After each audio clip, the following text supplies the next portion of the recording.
The Zoroastrians are one of the ancient and noble groups of Iran. Zoroastrians have lived in Iran since long ago. However, their lives have been exceptionally turbulent. One can say that after the fall of the Sassanids nothing positive occurred for this group. The Sassanids are the last Persian empire before the Arab conquest and the introduction of Islam into Iran. Considering this troubles for Zoroastrians, how did Zoroastrianism survive in Iran? How is it that even after so many years of bitter events, they still have a strong presence in Iranian society? There are many reasons for this, but here, we will talk about a man who strongly influenced Zoroastrians to regain significance within Iran. Let's delve into the life of Manekji Limji Hataria, a Zoroastrian man who greatly serviced both Zoroastrians and Iran as a whole. Hello. Welcome to Iran's History and Culture channel. We, in this channel, pay attention to the culture and history of Iran. Also, we talk about some points that you might not know about Iran. Therefore, expect to learn a lot. If you would like, you can subscribe our channel and press the bell button, to become aware about new videos that we upload. Hope that you enjoy.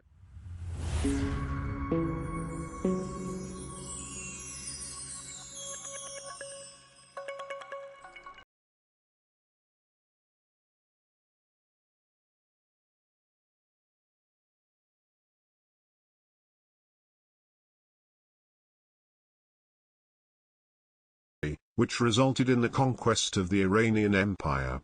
This caused many Iranian groups, including the Zoroastrians, to find themselves under great pressure. The Zoroastrians split it up into different groups.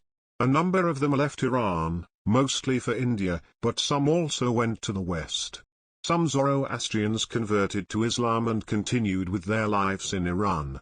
And finally, a group of Zoroastrians stayed in Iran without converting and lived on during the oppression.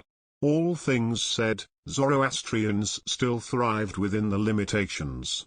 That is until, a few centuries later, the Mongols attacked Iran. This time, it was really bad. Thousands of people were losing their lives, many of them Zoroastrian. Eventually, many of the Iranian Zoroastrians ran away from Iran, the general destination, once again, being India. Some even went further and escaped to the Far Eastern countries. Still, some people preferred to stay in their ancestral land. They accepted the oppression, limitations, and risk of death under the Mongolian rulers.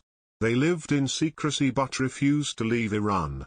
The Zoroastrians in India, who had left during the Arab conquest, mingled with the ones who left during the Mongol invasion and created a united group in India. After Mongol invasion, the Safavids came to power in Iran.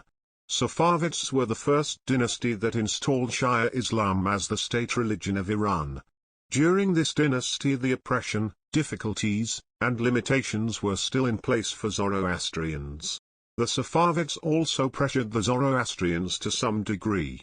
Going forward, we get to the Qajar dynasty, which continues the trend of the Safavids in this matter. There were a series of rules and limitations on the Zoroastrians that originated 13,000 years ago, in the early years of the Arab conquest, that were still in place. These included 1. Jizya or taxes. The Zoroastrians were forced to pay jizya for no reason. 2. Wearing old clothes and not wearing new clothes. 3. Riding quadrupeds was illegal. 4. No building houses taller than the other social strata.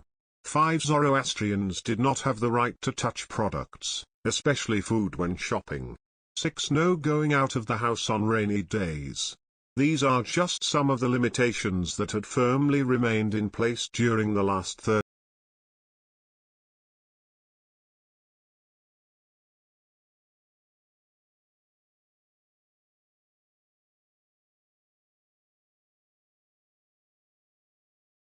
or Persians of India. As mentioned previously, when the Arabs attacked, some Zoroastrians escaped to India.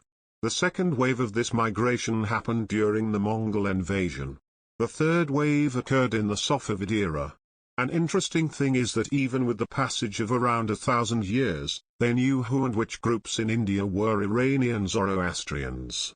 This shows that even over millennia, these people hadn't lost their roots, firmly upheld Iranian traditions, and kept in touch with each other. Eventually, by the Safavid era, a group had been formed that was called the Parsis of India. They had Iranian origin and were followers of Zoroastrianism.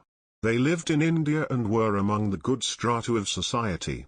After the arrival of the third migration wave to India in the Safavid era, the Parsis became very orderly. They had regular meetings, examined issues, created contacts with those of the same faith in Iran, and helped Iran in any way they could. This connection and these aids continue to this day. Many of the Parsis that live in India today are among the wealthy and elite strata. They are generally merchants and lead rich lives. The Parsis even greatly helped Iran in the Iran-Iraq War in the 20th century. One of the latest aids from the Parsis is that one of the Parsi merchants said that if and when the COVID vaccine is made, I will either personally supply it to Iran, or give Iran a hefty sum to spend.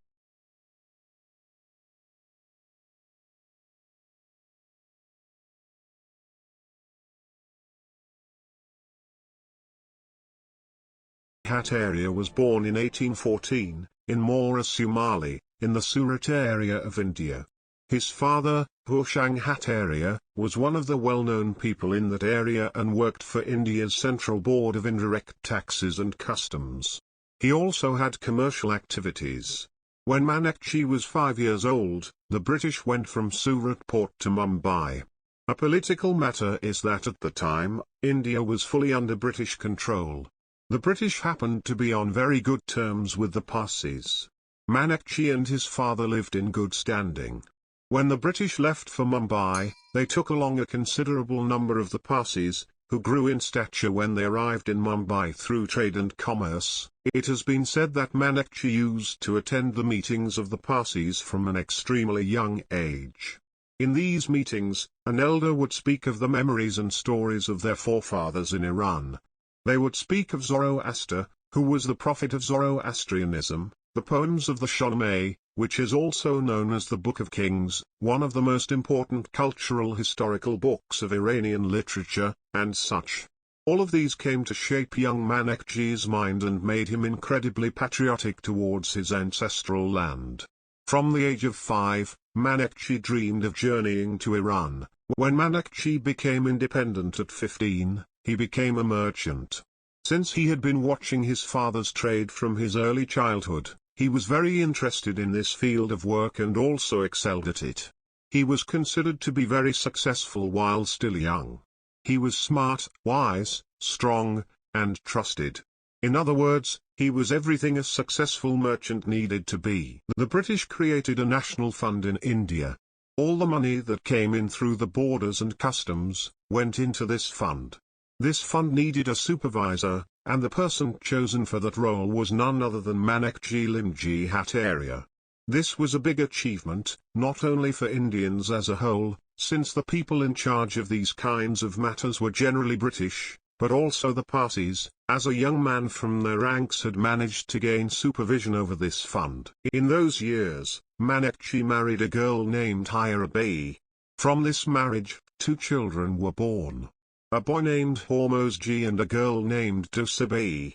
However, this relationship didn't last long as his wife passed away.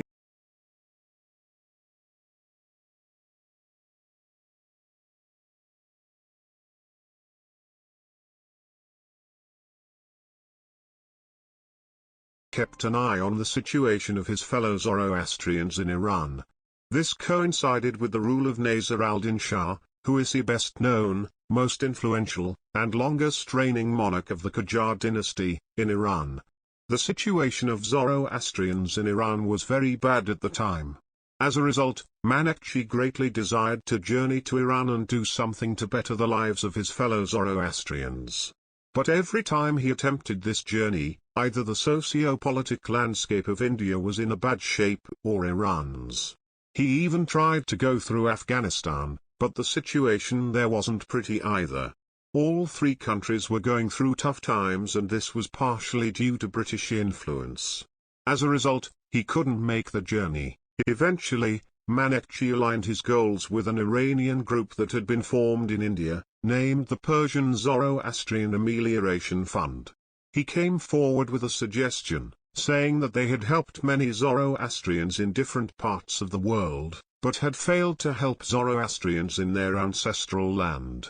The Parsis were aware of this, as their goal was to better the lives of Zoroastrians around the globe. But there had always been several obstacles in the way of aiding Zoroastrians in Iran. The group gathered and held a meeting, bringing up the problems, and pointing out that the goal Manekji was after was quite difficult to accomplish. While it was their ancestral land, they simply did not know how to extend their aid toward it. So, Manekji made this his mission. He was determined to go to Iran, as the situation was favorable for the first time in a while. Now, he could fulfill his childhood dream of witnessing his homeland, alongside his mission to better the lives of Zoroastrians. As an aftermath of the meeting, Manekji was formally given this mission. The Indian Zoroastrian merchants give him some money, and tell him that when he goes to Iran, not only should he try to better the lives of their coreligionists, but he should also make some dakames. A dakame is a place where usually when a Zoroastrian dies, they are buried there. You can see one of the most famous of these in the city.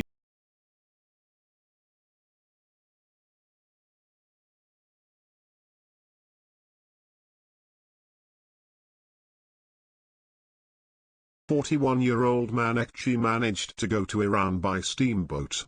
He went from Mumbai to Bushehr. Coincidentally, he met his first Iranian official on the boat. The Grand Ambassador, Safir-e-Kabir in Fars, of Iran was on the same ship.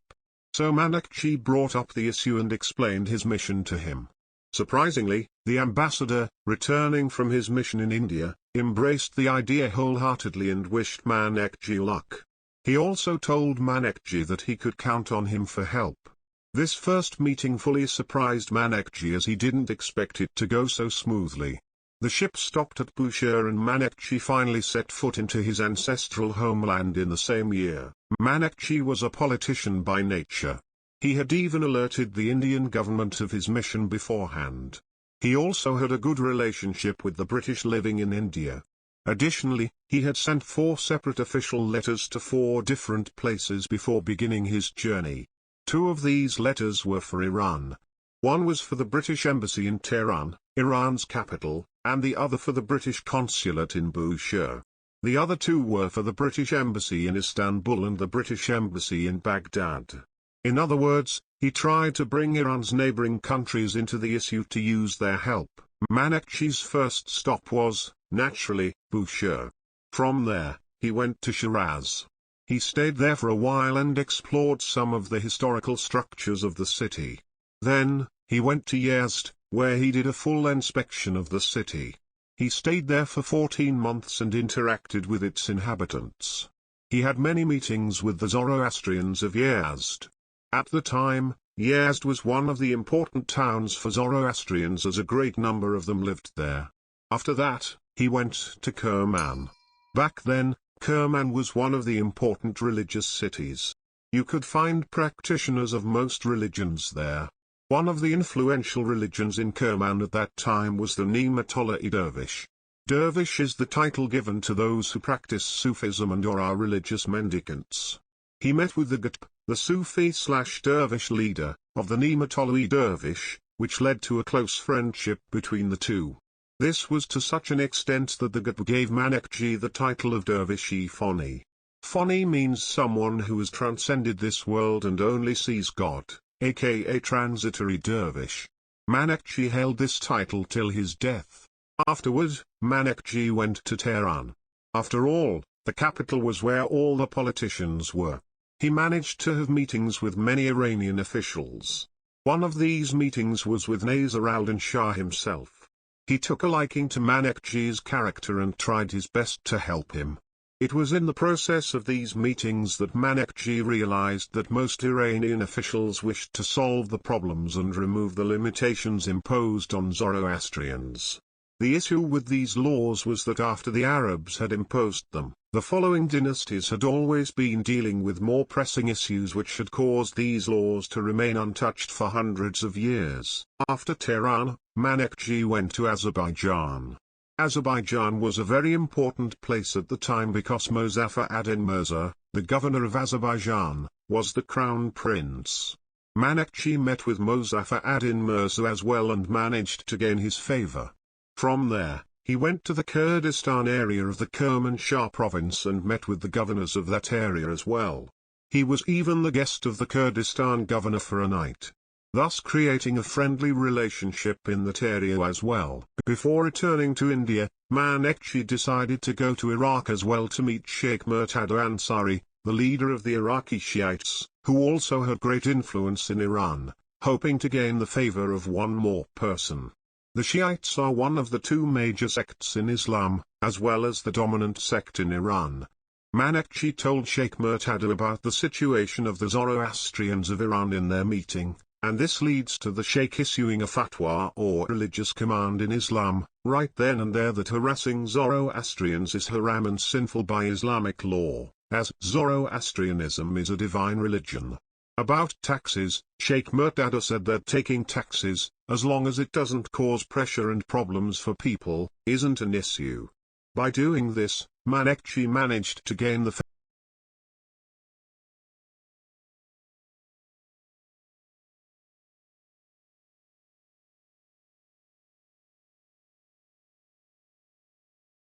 Manekji's journey was at its end. It had been a fruitful journey. He had both managed to gain a great amount of intel about Iran and also figured out many ways to help better the lives of Iranian Zoroastrians. When he returned to India, Manekji briefed a council of Parsis about what had happened during his mission. The council members were greatly satisfied with the results and recognized how much of a success the mission had been. Manekji wrote a book about his journey, titled A Parsi Mission to Iran, which was written in the Gujarati language and later translated. The council members gathered a considerable amount of money and gave it to Manekji, creating a second phase of the mission. Now that he had gathered information, he was to create change.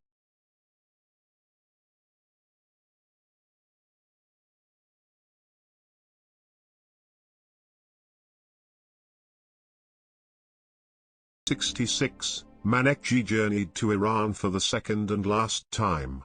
Manekji went to Kerman. He expanded his already well-established relationship with the Kerman elite and religious leaders through friendly meetings.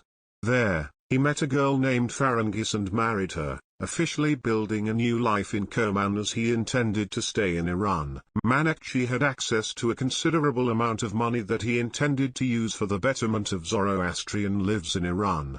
His first course of action was education.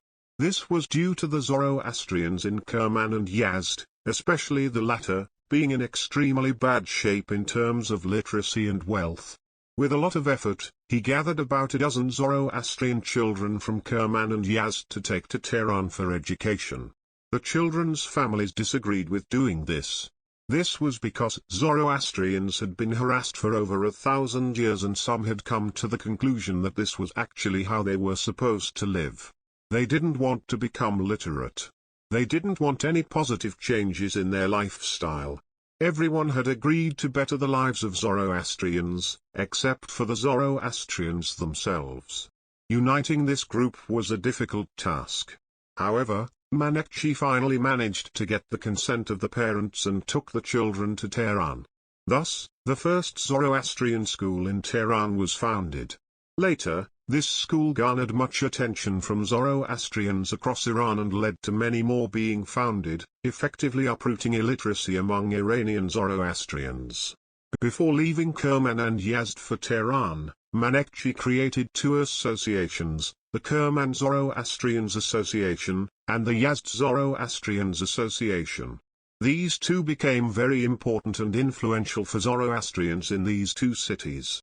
He also crafted a relationship with several of the powerful and wealthy Zoroastrians in Iran, writing them letters that called them to unity and brotherhood, saying that they all should try their best to eliminate illiteracy and unawareness from Zoroastrian society. Also, many superstitions had found their way into this religion. So, Manekji's next move was to eliminate these superstitions from Zoroastrian beliefs. Some of the things he did to do this include: first, he provided widespread religious education. Second, he spread the practice of Zoroastrian. This is similar in nature to how a person is baptized in Christianity or the call to prayer is recited in a child's ear in Islam. This is an initiation ceremony for Zoroastrians that is usually performed when a child is between 7 to 10 years old. Third, he rebuilt places of worship, fire temples, the equivalent of a mosque or church for Zoroastrians, and shrines, including the Pars Banu shrine. Fourth, he created multiple dakameres in Sharifabad, Yazd, and Kerman, and also made a dakame on Bibi Shah Banu mountain, in southern Tehran. Manekji continued with his charity work. He had managed to greatly change the lives of Zoroastrians, especially in Yazd. Most importantly, the financial situation had gotten somewhat better, as one of the main threats to the Zoroastrian population was poverty, which in turn led to a decrease in marriage and lower birth rates. So, Manekji helped with the marriage of young people. These aids were also backed by the fund created by the Parsis in India. He had sent them a letter, saying that he intended to spread marriage among young Zoroastrians. He had asked the Parsi merchants to create a fund in India to support this idea, which they obliged. In about 2 years, he had managed to marry over 100 young Zoroastrian couples. While Manekji was still alive, he founded many schools for Zoroastrian children and teenagers. He witnessed the annihilation of illiteracy among Zoroastrians while still alive. A result of all that he had done throughout the years. At this point, Manekji had been present in Iran for over 28 years. He had done many things and created many changes in Iranian society, especially among Zoroastrians. This had been in large part possible thanks to his good relations with Iranian officials. He and other Parsi merchants had aided the officials with large sums of money many times, with plans to benefit from the resulting relationships for the Zoroastrian community. Manekji, who had achieved most of his goals, decided to go for one final goal, getting rid of the jizya and taxes that had been in place for over millennia. These taxes were completely pointless, as they were never used constructively for the Zoroastrians. Manekji met with Nasir al-Din Shah and fully explained the situation with the taxes, asking to have the tax removed as it pressured Zoroastrians both financially and mentally. Nasir al-Din Shah was against this at first. Many meetings and taxing discussions were held, until the July of 1882, when Nasir al-Din Shah decreed that the law on Zoroastrian jizya and taxes should be abolished after over 1300 years. A large celebration was held in the Zahir-o-Dawla Garden of Tehran in honor of this achievement. People of different strata, Muslims, Zoroastrians, and Christians, all attended this celebration. It was the first time in centuries that people of different religions gathered together to celebrate, all thanks to Manekji. Eventually, Manekji passed away in 1890 in Tehran and was buried in the dakame he himself had built in Tehran.